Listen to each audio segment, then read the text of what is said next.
Hello everyone. GS with concept classes में आपका स्वागत है। ये बीपीएससी 66 जीएस पेपर सेकंड का क्वेश्चन है। आप इस क्वेश्चन को देख करके बीपीएससी 66 मेंस का जो एग्ज़ामिनेशन होने वाला है उसकी आप एक अच्छी रणनीति बना सकते हैं, या आगामी आने वाला बीपीएससी कोई भी एग्ज़ामिनेशन हो मेंस का, आप उसकी एक सटीक रणनीति बना सकते हैं। तो फर्स्ट ऑफ ऑल हम लोग इस क्वेश्चन के नेचर को देखते हैं और इस क्वेश्चन की साइकोलॉजी को समझने की कोशिश करते हैं। पेपर फर्स्ट की तरह पेपर सेकंड में भी आपको 8 क्वेश्चन लिखने होते हैं। इसमें प्रत्येक सेक्शन से, प्रत्येक फर्स्ट और सेकंड सेक्शन से 3-3 क्वेश्चन लिखना होता है, और जो सेक्शन थर्ड है हमारा साइंस टेक का सेक्शन, वहाँ से 2 क्वेश्चन लिखना होता है। कुल मिला के आपको 8 क्वेश्चन लिखने होते हैं। फर्स्ट ऑफ ऑल जो सेक्शन फर्स्ट है, उसका जो सेक्शन फर्स्ट होता है वो पॉलिटी का सेक्शन होता है। इसमें फर्स्ट क्वेश्चन था, क्या आप इस वक्तव्य से सहमत हैं कि हमारे संविधान ने एक हाथ से मौलिक अधिकार दिए हैं किंतु दूसरे हाथ से उन्हें वापस ले लिया है। ये फंडामेंटल राइट का क्वेश्चन है। इसमें कह रहा है कि क्या हमारा जो कॉन्स्टिट्यूशन है, क्या एक तरफ हमारे मौलिक अधिकार को दिया और दूसरे तरीके से हमारे मौलिक अधिकारों का हनन कर दिया गया। और ये हनन जो है पॉलिटिकल पॉइंट ऑफ व्यू से हो सकता है, एडमिनिस्ट्रेटिव पॉइंट ऑफ व्यू से हो सकता है। ठीक है, तो आप इसको दोनों डायमेंशन में लिखेंगे और फिर बाद में जो है बैलेंस आंसर करके लिखना है आपको। नेक्स्ट क्वेश्चन है, भारतीय संसद एक गैर प्रभुता संपन्न विधि निर्मात्री संस्था है, इस कथन की समीक्षा कीजिए। ये थोड़ा सा यूनिक क्वेश्चन था बीपीएससी का, जो बीपीएससी डायरेक्ट कभी पार्लियामेंट पे क्वेश्चन नहीं बनाई। ठीक है, और कह रहा है कि भारतीय संसद एक गैर प्रभुता संपन्न है। गैर प्रभुता संपन्न का मतलब है कि इस पर जो है दबाव दे करके विधि बना लिया जाता है।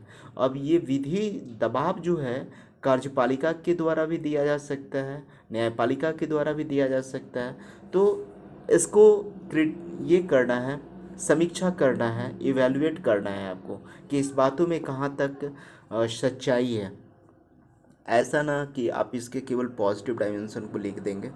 नेक्स्ट है, भारतीय राजनीतिक दलीय व्यवस्था राष्ट्रोन्मुख न होकर के व्यक्ति उन्मुखी है, इस तथ्य को बिहार राज्य के परिप्रेक्ष्य में स्पष्ट कीजिए। मिला जुला के जो क्वेश्चन ये है ना, वो जैसे पहले जो क्वेश्चन पूछा जाता था कि क्या भारत में जो राजनीतिक जो प्रवृत्ति है भारत में चाहे बिहार में, वो जाति धर्म क्षेत्र के आधार पे आधारित है, विकासोन्मुख जो है राजनीति नहीं होती। आज भी जो वोटिंग होती है वो डेवलपमेंट के आधार पे ना होकर के जाति धर्म के आधार पे होता है। कहने का मतलब है कि हम राष्ट्र के विकास की वरीयता को कम देते हैं और जाति धर्म से कहीं ज़्यादा हम अपने आप को जुड़े महसूस करते हैं। तो क्वेश्चन का आंसर वही है, लेकिन क्वेश्चन पूछने का जो तरीका है, शब्द है, वो केवल चेंज कर दिया गया है। नेक्स्ट है, ई शासन से आप क्या समझते हैं? ई शासन को लागू करने में बिहार की स्थिति का वर्णन कीजिए। ये हमारा गेसिंग क्वेश्चन था, मैंने गेस दिया था पॉलिटी का। ये क्वेश्चन हमारा डायरेक्ट टच किया था। और एक क्वेश्चन जो हमने बोला मौलिक अधिकार का, मौलिक अधिकार का जो फर्स्ट क्वेश्चन था वो भी हमारा टच किया था। ठीक है, डायरेक्ट क्वेश्चन टच किया था मैंने। मौलिक अधिकार का दोनों एस्पेक्ट्स में मैंने क्वेश्चन को गेस किया था। और संसद में केवल मैंने राज्यसभा की प्रासंगिकता पे क्वेश्चन गेस किया था, लेकिन यहाँ पर लोकसभा को भी इंक्लूड करना है और क्वेश्चन का नेचर थोड़ा डिफरेंट हो गया, तो मेरा थर्ड क्वेश्चन मैच नहीं किया। लेकिन दो ठो क्वेश्चन जो था, फर्स्ट नंबर क्वेश्चन और फोर्थ नंबर क्वेश्चन, ये मेरा डायरेक्ट टच किया था। और थर्ड नंबर क्वेश्चन को मैंने इस तरीके से ना दे करके मैंने गेस किया था कि क्या बिहार में अभी भी जाति धर्म के आधार पे वोटिंग की जाती है, विकासोन्मुख अभी भी हमारे यहाँ वोटिंग नहीं है, मतदान की प्रणाली नहीं है। मैंने इस तरीके से क्वेश्चन बनाया था। आंसर इस उस क्वेश्चन जो मैंने गेस किया था उसका आंसर इसी क्वेश्चन के सेम होगा, लेकिन यहाँ क्वेश्चन पूछने का केवल तरीका बदला है, आंसर सेम ही होगा। तो मेरा पॉलिटी से 3 क्वेश्चन पिछले बार गेस किया गया था और तीनों 3 क्वेश्चन हमारा टच किया। नेक्स्ट है कि भारतीय कृषि में 1991 से समृद्धि और उत्पादकता की प्रवृत्ति की व्याख्या कीजिए। बिहार में कृषि उत्पादन और उसकी उत्पादकता को बढ़ाने के लिए क्या व्यवहारिक उपाय किए जाने चाहिए। ये भी हमने दिया था कि एग्रीकल्चर प्रोडक्शन का हमारा ट्रेंड क्या उभर करके आया है 1991 की नीति के पश्चात। जो 1991 में न्यू इकोनॉमिक पॉलिसी आया था उसका क्या उत्पादकता पे इफेक्ट पड़ा है, और बिहार के संदर्भ में उस क्वेश्चन का आंसर देना है।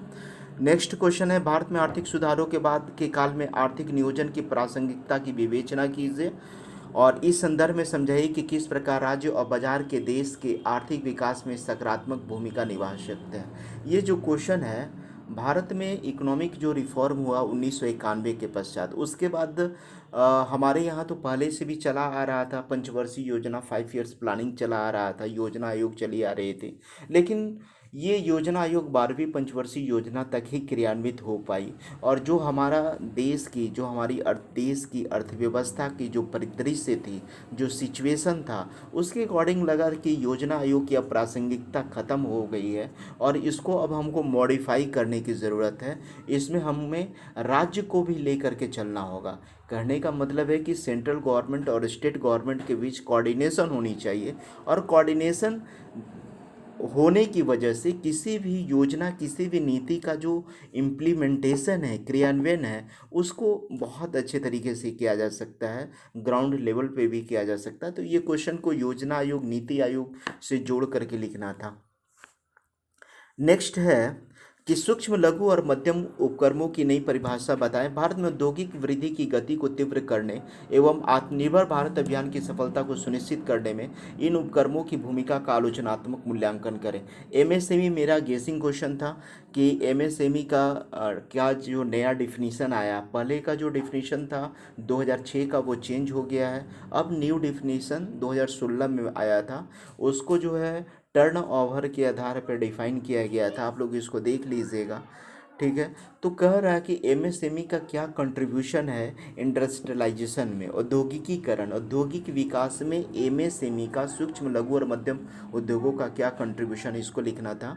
बिहार के तीव्र आर्थिक विकास में मुख्य में क्या बाधाएं हैं, इन बाधाओं को किस प्रकार दूर किया जा सकता है। बिहार का जो इकोनॉमिक डेवलपमेंट है वो नहीं हो पा रहा, तो इसके पीछे कौन कौन से फैक्टर हैं जिसके कारण बिहार का विकास नहीं हो पा रहा। तो आप सारे डायमेंशन में लिखेंगे, इकोनॉमिक फैक्टर है, सोशल फैक्टर है, पॉलिटिकल कल्चरल फैक्टर्स है ना। तो ये 4 मेन फैक्टर्स हैं और इस 4 फैक्टर्स में बहुत सारे सब फैक्टर्स हैं। तो आपके पास लगभग 12, 14, 15 पॉइंट हो जाएंगे, आप इसको लिख सकते थे। नेक्स्ट हम लोग थर्ड में आते हैं जो कि साइंस टेक का पोर्शन हो जाता है। भारत में मेक इन इंडिया मोदी सरकार द्वारा शुरू किया गया एक प्रकार का स्वदेशी आंदोलन है। इस आंदोलन को गति देने के लिए विज्ञान एवं प्रौद्योगिकी की भूमिका का सुधारण विस्तार से विवेचना कीजिए। मेक इन इंडिया जब मोदी सरकार लाई थी तो उसके पीछे जो गवर्नमेंट की जो मानसिकता थी वो ये थी कि हम अपने देश में स्वदेशी उत्पादों को बढ़ावा देंगे। तो ये स्वदेशी उत्पादों को बढ़ावा देंगे तो इसमें साइंस और टेक्नोलॉजी का क्या कंट्रीब्यूशन हो सकता है कि हम स्वदेशी को बढ़ावा दें। मेक इन इंडिया में साइंस टेक्नोलॉजी का क्या यूज हो सकता है। ये काफ़ी ज़्यादा परंपरागत क्वेश्चन है, ट्रेडिशनल क्वेश्चन है। इस क्वेश्चन में बीपीएससी किसी भी तरीके का मॉडिफाई नहीं किया है, पहले की तरह ये क्वेश्चन है। नेक्स्ट है, वर्तमान परिदृश्य में देश के प्रमुख मुद्दे हैं बढ़ती हुई जनसंख्या, उच्च स्वास्थ्य जोखिम, घटते हुए प्राकृतिक संसाधन, घटती जा रही कृषि भूमि। इन चारों क्षेत्रों में प्रत्येक के लिए कम से कम 4 वैज्ञानिक प्रयासों की चर्चा कीजिए जिन्हें आप लागू करना चाहेंगे। कहने का मतलब कि हम जो है पॉपुलेशन को कैसे कंट्रोल कर सकते हैं, पॉपुलेशन में जो ह्यूमन रिसोर्सेस है, डेमोग्राफिक डिविडेंड जिसको कहा जाता है, जनसांख्यिकीय लाभांश, इसका हम यूज कैसे साइंस टेक्नोलॉजी की वजह से कर सकते हैं। ठीक है, साइंस टेक्नोलॉजी का हम यूज कर सके, विज्ञान और प्रौद्योगिकी का यूज करके हम जनसांख्यिकीय लाभांश का यूज कर सकते हैं और देश के विकास में अपना जो है महत्वपूर्ण योगदान दे सकते हैं। तो ये जनसंख्या वाला सेक्टर हो गया। हेल्थ में हम लोग क्या इम्प्रूवमेंट कर सकते हैं, विकास कर सकते हैं साइंस टेक्नोलॉजी के माध्यम से। ठीक है, गांव गांव तक भी जो है हम हाई लेवल की भी हेल्थ फैसिलिटीज़ को ऑनलाइन उपलब्ध करवा सकते हैं। जो बड़े बड़े किसी एक्सपर्ट जो डॉक्टर होते हैं उनका भी हम यूज जो है उनका भी हम सलाह का हम यूज गांव में दूर दराज एरिया में कर सकते हैं, बशर्ते उसको जो है वहाँ पर कनेक्टिविटी हो, गांव क्षेत्रों में कनेक्टिविटी हो। इस तरीके से आंसर आपको बढ़ाना था।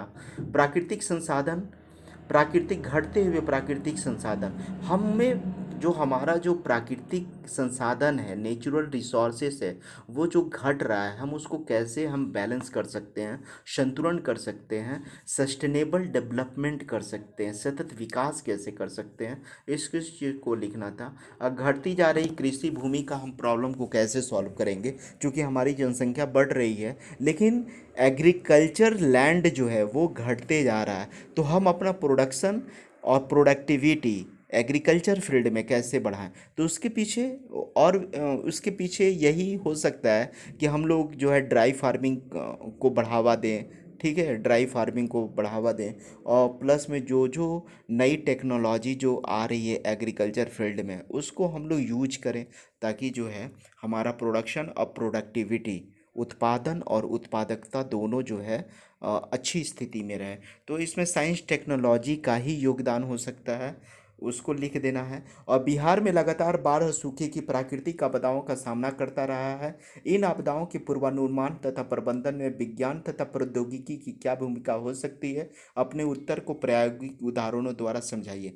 कहने का मतलब कि बाढ़ और सूखा जो नेचुरल डिजास्टर है हमारे बिहार में, उसको हम साइंस टेक्नोलॉजी के माध्यम से कैसे हम पूर्वानुमान कर सकते हैं और पूर्वानुमान करके कैसे हम उसका प्रबंधन कर सकते हैं उस आपदा का। तो साइंस टेक्नोलॉजी उसमें कैसे यूज हो सकता है, लिखा जा सकता है। सैटेलाइट वगैरह लिख दिया जा सकता है, मौसम विभाग का हेल्प लिया जा सकता है ना।